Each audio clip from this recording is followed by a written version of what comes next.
सबके जुहा जेमा समले वेलकम मोर गोटे नुआ मिनी ब्लॉग रे आशा कर समस्ते भरती आम भी बहुत बढ़िया अच्छो।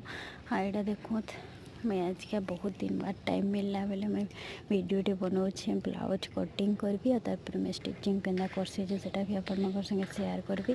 आपण मैंने केन्दा करसन जे मते कमेंट रे बताबे। मैं तो एंता ही पहला पेपर मड़ी कर मैं चौक काटी देसी तारपर एतके मैं सेटा कटिंग करी करी स्टिचिंग करसी। आपण मैंने केन्दा करसन जे कहबे।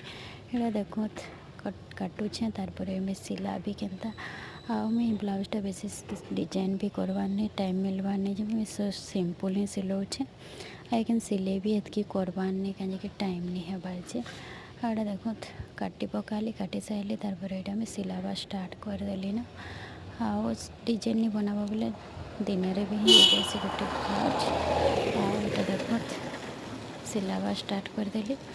एंता थिला मोर वीडियो भला भला लाइक करेंगे कमेंट करेंगे शेयर करेंगे।